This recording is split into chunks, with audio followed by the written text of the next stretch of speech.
Gaffer, you've got to be delighted with that. It's a fantastic result, you know.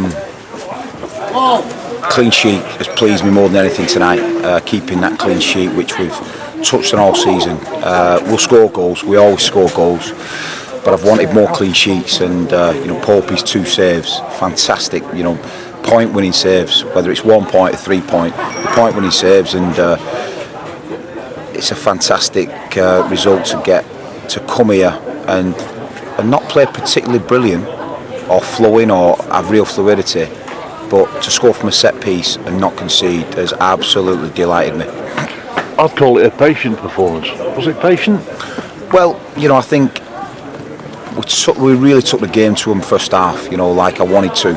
And I've got Alan Mope's chance 4 yards out, Nathan Cameron's header, and you know, them 2 chances and the gilt-edged chance for me, gilt-edged chances, and Tuts, you know, we've been working on Tuts getting in the box and getting into them areas.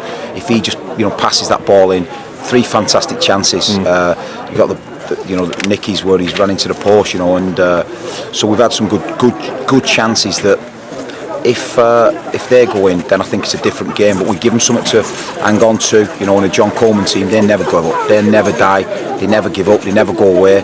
And I thought for the first 20 minutes of the second half they were the better team, created better chances, and but we stood firm, we stood tall, and it's a fantastic, defiant performance. You mentioned the 2 saves from Nick. Commanded performance from Nick today. Everything that came in, just dominant. Whether he's punching it, you know, he's got stretch arm. Remember Stretch Armstrong? He's got them arms, hasn't he? Where they just come out, and he makes himself 10, 11 foot on the climb.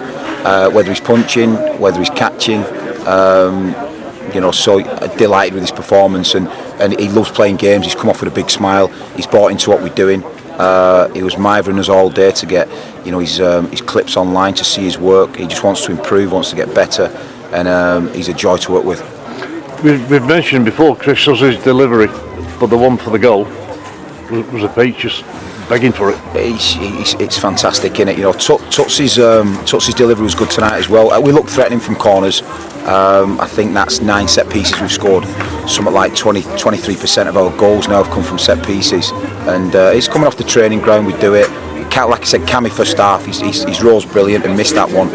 But again, kept going. Didn't want to end up not on a winning team tonight. Nathan Cam, and you know, and it's a fantastic header. The celebration that meant something to those, didn't it? They all mean something to the lads. You know, we want to win every game. We want to win as many games as we can. And we've come here and shown fantastic character. But you've got to do. You know, I was inspired last night when I was watching Rochdale and Stoke, and how Stoke went about the business. You know, Rochdale were a better team first half, but it was a real professional, dominating display from Stoke.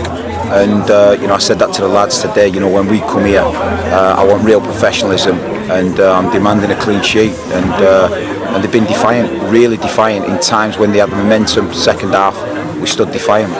Was that the last we see of Adam Alad, or are you looking at extending? No, we're looking to do something. You know, we've got to do work on that. I always wanted to get the game out of the way, which we've done now, and you know, we'll go to work on that tomorrow morning, and see what it pans out. But he's, you know, that's 7 games, 14 points now out of the last 7 games. That's where we're at, 2 points a game. So and Adam's been a massive part of that. So you know, I want to extend that. I want to try and do something, and we'll touch base on that tomorrow. I don't really, you know, Steve Cottrell had obviously a busy weekend with a game they were planning, and it was a Sunday game, so that's one to touch base tomorrow. You gave young Riley a chance. Did well, didn't he? Yeah, he'll just grow though, Keith. You know, I think he'll get better and better. He's a defender that wants to attack. Yeah, there's aggression a controlled aggression about what he wants to do. He's quite forceful, but now he's going to grow with us. He's certainly going to grow with us, and you know, just wanted a slight change at half time.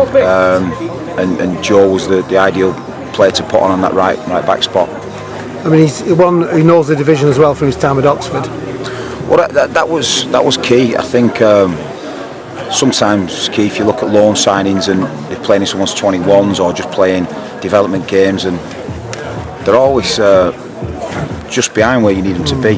But one thing when we got Joe, he played in the league, played 28 times. You know, lasted 90 minutes of 24 games, so it was really important that, and it was a good signing for us. But he'll just grow into what we're doing, and he's played a certain way at Oxford, and I'll get him to play a different way for me. You mentioned that change at half time. How pleased were you with Tom Pompos's performance in that middle of the park? When Accrington start attacking you, they attack you with decent numbers, so it's important that someone like Soz, who can carry a ball, he's got the vision and creativity. He got on quite a few spare balls. So yeah, Soz has done well. Tut's another energetic performance from Tuts, but again, to a man, we stood firm, stood defiant, and it was fantastic win. Great win, because I know on Saturday I wasn't at the game, but so I had a chance to sort of look at other things, and I don't know if you could tell me this is a one-off or not a one-off. And when the results came out, I noticed of the 12 games, there was only 3 teams at home that won, I think, Saturday. Thankfully, Bury being one of them. This is a tough division to win anywhere, home or away, and Aki's no different than anywhere.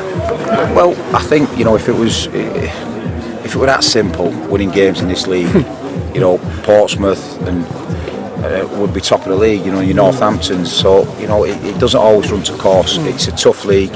It's uncompromising, and you've got managers like John Coleman in the league who, they set a team up that'll never die. So it doesn't matter where you're positioned in the league. Mansfield will take points off teams. They're having a run now. They've just got 6-7 players in. So it's a league that's uncompromising, and you can't bet on it. It's one of them leagues that it throws up different results, difficult results. But certainly you've got to be prepared to show the character that we've shown in every single game. Yeah, you mentioned you were one of the form teams in the division now. Does that poor spell a few weeks ago seem that now a few weeks ago? It's a learning spell. That poor spell was a learning spell. It was a spell that as a manager I'll understand more about myself and understand and try and learn from. So it's an opportunity for me to learn. But certainly the lads have come through. They've never stopped believing in what we're trying to do and where we're trying to go. And I can see that in every game that we've played. But we're on course. We know where we want to be. But certainly that group of players, I'm proud of them tonight. Yeah, in a perverse way, Flickers, can that help you, that spell? You say it's helping yourself? I don't know. I think it might have helped the club. Just water down some of the expectations that may be out there, and it might have done that. But there's always going to be, unrealism at a football club. We're all dreamers. Everyone who supports football is a dreamer. Ask the Bradford fans, and that's something that's why we're in it. That's why you guys are in it. That's why we love football, because we all wake up in the morning and dream that our team's gonna, do special things. But the course we're on, the progress we're making, we're delighted with it as a football club, and that's something that it's my job and the chairman's job to bring stability to this football club. There's one thing that's Saturday. It's going to say it's always how people see things, isn't it? I was listening to the interview afterwards, and you were a eulogy, and quite rightly so, for Danny May, and I would echo your performances, and I think, is he looking? Is he going to be on his way? And then you get other fans saying we're not a selling club, but they're two separate things, aren't they? Not being a selling club and keeping, you can't keep players back, can you? You can't keep. And I've worked with I've worked with Will Buckley, Craig Dawson, John Stones.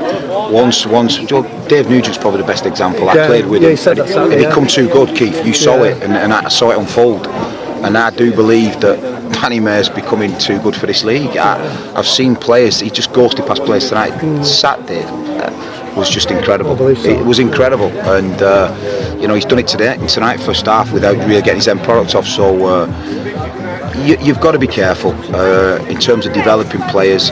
You can't hold them on forever. When at the right time, they've got to go. They've got to go if it's right. But I'm sure the chairman will sell on his terms. He's a businessman. We've come in to build a business plan, and we've bought in talent to try and develop it, to put notes on that. And that's something that we've done. Exactly, you said it, haven't you? And as I read it, correct me if I'm wrong, when the chairman says we're a selling club, what he means, I'm not a selling club, he means it's not a fire sale. It's not the same thing, isn't he? Yeah, absolutely. You've seen it at other clubs where the management's wrong and the vultures circulate and teams sell. I think Rochdale epitomise, what a club run the right way. They sell on their terms now. They didn't used to. They sold at the first bid 7 years ago. But 7 years into the plan, they sell on their terms. They get £1 million for Scott Hogan. Yeah. You know, they've got Callum Camps in there. They've got Jamie Allen. You know, Scott Tanzas. They've got some fantastic talent, but they'll sell on their terms now because that's the business plan that they're working down. So it's a fantastic angle. That said, you're going to disappear for a couple of days just in case. I'll throw your phone away. Listen, you know, I get great pleasure in seeing Craig Dawson in the Premiership and Will Buckley in the Premiership and Vaz Tay in the Premiership, John Stones in the England team. You know, you work with these people and it gives you great pleasure.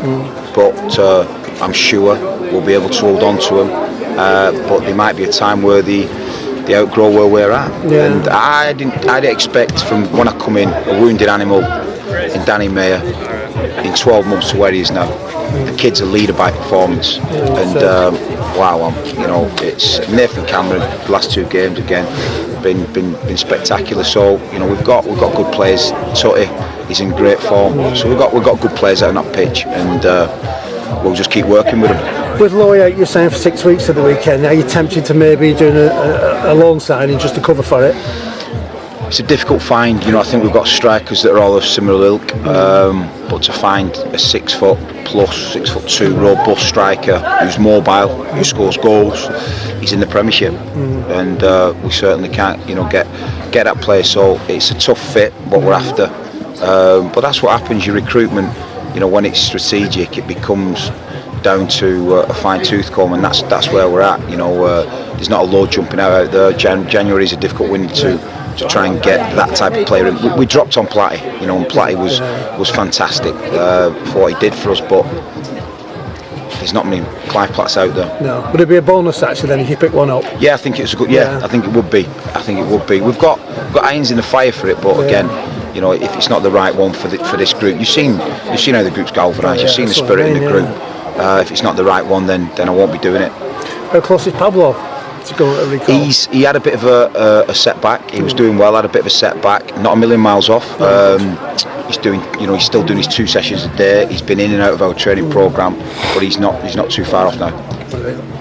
I was going to say, with regards to, I mean, it's always great to get a late goal, but you would have been happy with the clean sheet, I suppose, before that. Is that just as pleasing as the late winner? The clean sheet's massively pleasing. But again, you know, the game would have took a different turn if Nathan Cameron scores, you know, the first goal. Tutty scores his. It's a pass into the goal, and then she's let one. And who was the other one? First half. Hallam for 4 yards. It's a different perspective, and that's what, you know, we've worked on first half, getting about them, getting men in the box, which we did fantastically. And I think we put them to the sword.